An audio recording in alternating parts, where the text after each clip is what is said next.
Hey, this is Sean Callagy with 2020 Vision. We're creating dreams and breakthroughs, and we're crushing fear and distortion. And you want to talk about creating breakthroughs? I have the honor and privilege to be sitting with one of my mentors, the key mentors that created breakthroughs in my life, along with the work of Tony Robbins, Mr. Jay Abraham. Hello, sir. Hi, Sean. What a pleasure. Pleasure. And what is I'm sorry. It's my pleasure. Thank you.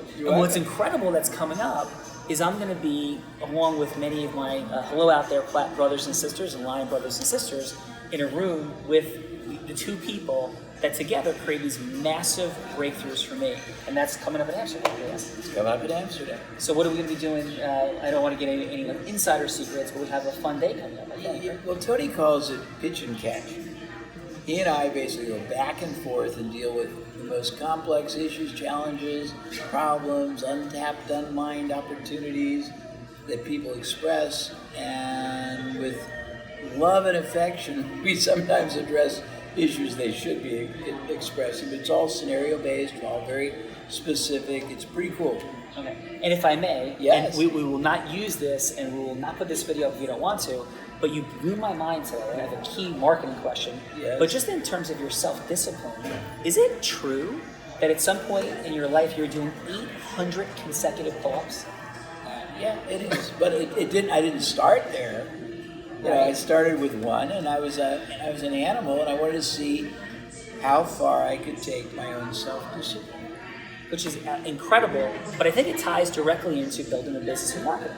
So here's my question. Yes, sir. We were chatting today, and thank you. Our sessions together have been the most invaluable business sessions I've ever had in my life, one-on-one with anyone. That's the truth. Thank you. Right.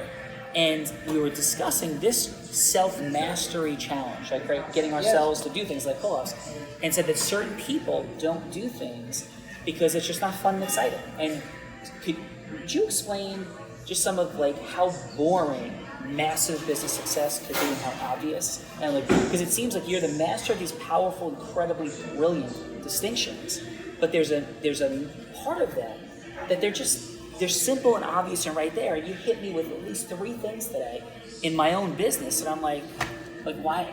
Of course. So please, like that. Well, obvious. I mean, okay, just to try to take that and maybe articulate it in a really simple way. So my career has been pretty much based on uncovering the most obvious but totally unvalued, unrecognized, and underperforming ways to make whatever you were doing produce a lot more for no more time, effort, and expense, just by really recognizing that most everything we do, we don't do it anywhere close to optimal. That every element in our revenue system could be multiplied, usually for no more time, no more effort, no more expense, just do it better, different, in a different combination. And if you do that, you might have 60 different factors in your revenue system you're not aware of, each one of which can be improved 5, 10, 20, 30, 50%. Well, that doesn't sound that impressive because it sounds linear. When you improve dozens of different elements by 10 or 15%, the combined effect is outrageous geometry. It's something like thousands of percent. And there's a lot of cool things that really are so simple, but most people are looking for the complex, high-tech new drug, and that's not where you're going to get the greatest breakthroughs.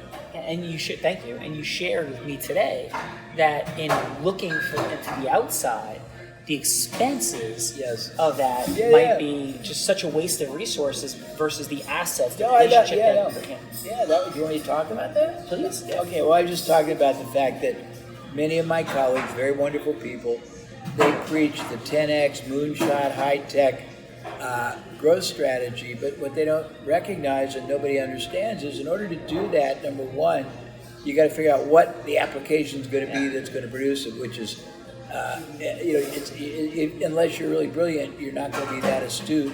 You might be wrong. Number two, you got to find 3 different experts if you're going to do AI, AV, but all these things that can work together. Have never worked together, never worked on your industry. Number 3, they got to find the right APIs. Number 4, if anything goes wrong, you're screwed. Number 5, even if everything goes right, it's like building your own house. It's going to take longer, cost more, and not work well when it's first done, and you're gonna have to fund it either out of cash flow, borrowing, dilution of your equity. When it's finally done, first time it isn't going to work well, so you're going to have to course correct it. When it's finally done, it is going to require you to have retraining of everybody, and you're going to have to run parallel systems. But when it's finally functioning, and you have your 10x moonshot technology exponential machine, it's only going to work if you get the benefit and the advantage communicated to the market, and that's that you have all these opportunities internally to make everything you do produce more. You can get more clients easier, you can get them to buy more easier, you can buy more often, you can use your ads and make them grow more, you can use your salespeople, make them produce more, you can close more people, you can get them to buy a larger unit of sale, you can find more utility value, on and on, and you can make so much money internally for no risk, no effort, no more expense, just by shifting the way you do and what you do and how you do it, and that money can pay the extremely undervalued and daunting expense of engineering your 10x moonshot breakthrough. And if that 10x doesn't break through, you're going to still be creating breakthroughs internally that will sustain and multiply. Does that make sense? It makes complete sense. And the extent to which that seems like, well, like, what is the real tangible value? Just sitting at lunch today, Jay, I see clearly the ability to increase my revenues by 7 figures and in several different areas of my business. So I cannot thank you enough. And for you out there, nobody's asked me to say this. I don't promote what I don't believe in.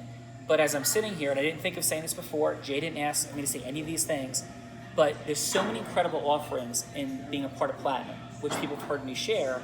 But if you're not a Plat yet, and you're going to BM2, just to be in this room with what's going to happen with Jay is reason enough to join Plat. And if you're there and you want to have access to this man and his brilliance, I don't know what is going to be the opportunity to do so, but I would continue a relationship. I am, and will continue a relationship with Mr. Jay. You're very gracious, and I'm very appreciative, and you're a very impressive man. So don't understate that. He is one wickedly smart and wonderfully good man with a lot to contribute. So I'm impressed. Thank you for your time. Thank you, Jay. Hey, we're all just learning to see. Have an amazing day. Thank you.